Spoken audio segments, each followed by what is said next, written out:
Assalamualaikum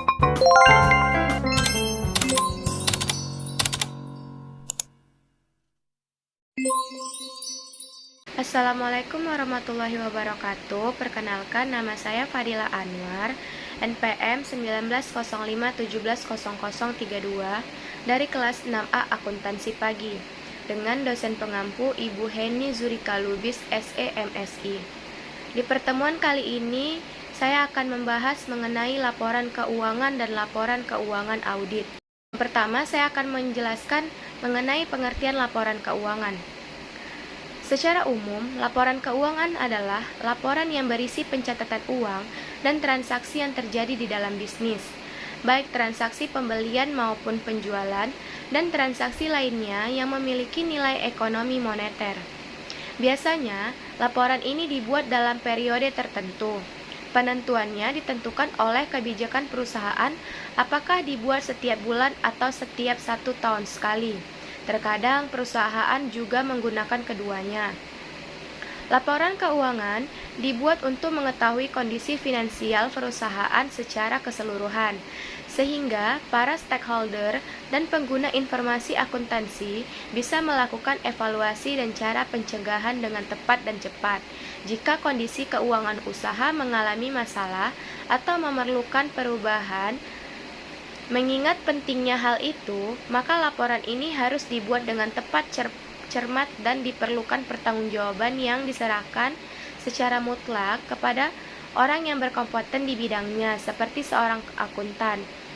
Seorang akuntan harus mempresentasikan laporan yang telah dibuatnya dengan detail di depan para stakeholder yang biasanya dilakukan pada saat evaluasi kinerja keuangan tahunan. Bisa ditarik kesimpulan kalau pengertian laporan keuangan adalah laporan yang berisi data transaksi keuangan perusahaan pada periode tertentu, yang mana laporan tersebut harus dilaporkan dan dipertanggungjawabkan sebagai pembahasan evaluasi perkembangan usaha ke depan. Adapun jenis-jenis laporan keuangan yaitu laporan laba rugi, laporan arus kas, laporan perubahan modal, laporan neraca, dan catatan atas laporan keuangan. Di pembahasan berikutnya saya akan menjelaskan mengenai pengertian laporan audit. Yang pertama itu ada definisi laporan audit. Laporan auditor yang menyatakan bahwa pemeriksaan telah dilakukan sesuai dengan norma. Pemeriksaan akuntan disertai dengan pendapat mengenai kewajaran laporan keuangan perusahaan yang diperiksa. Jenis pendapatan yang dikenal ialah wajar tanpa syarat, wajar dengan syarat, menolak dengan memberikan pendapat, dan menolak tanpa memberikan pendapat sama sekali. Apa sih laporan audit itu? Laporan audit adalah hasil akhir dari proses audit, yaitu laporan yang menyatakan pendapat auditor mengenai kelayakan laporan keuangan perusahaan yang sudah sesuai dengan prinsip-prinsip akuntan yang berlaku secara umum. Penyusunan laporan audit harus berdasarkan 4 standar pelapor yang ada di dalam Standar Profesional Akuntan Publik atau SPAP. Adapun standar pelaporan audit, yang pertama, laporan audit harus membuat laporan keuangan yang sesuai dengan prinsip akuntansi yang berlaku umum. Yang kedua, laporan audit harus menunjukkan jika ada ketidakkonsistenan penerapan prinsip akuntansi dalam penyusunan laporan keuangan periode terkini dibandingkan dengan periode sebelumnya. Yang ketiga, pengungkapan informatif dalam laporan keuangan harus memadai kecuali jika ditanyakan lain dalam laporan audit.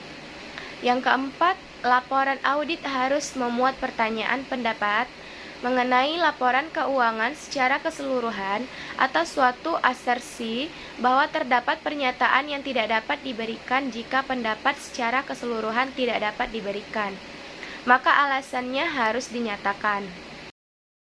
Yang terakhir ada fungsi laporan audit. Laporan audit menurut modul manajemen audit BPKRI berfungsi untuk A. Mengkomunikasikan hasil audit kepada pejabat pemerintah yang berwenang berdasarkan peraturan perundang-undangan yang berlaku. B. Membuat hasil audit agar terhindar dari kesalahpahaman. C. Membuat hasil audit sebagai bahan untuk perbaikan institusi terkait. D. Memudahkan tindak lanjut untuk menentukan jika ada tindakan perbaikan yang perlu dilakukan terhadap perusahaan. Mungkin ini saja yang dapat saya presentasikan. Kurang dan lebih saya mohon maaf. Saya akhiri. Wassalamualaikum warahmatullahi wabarakatuh.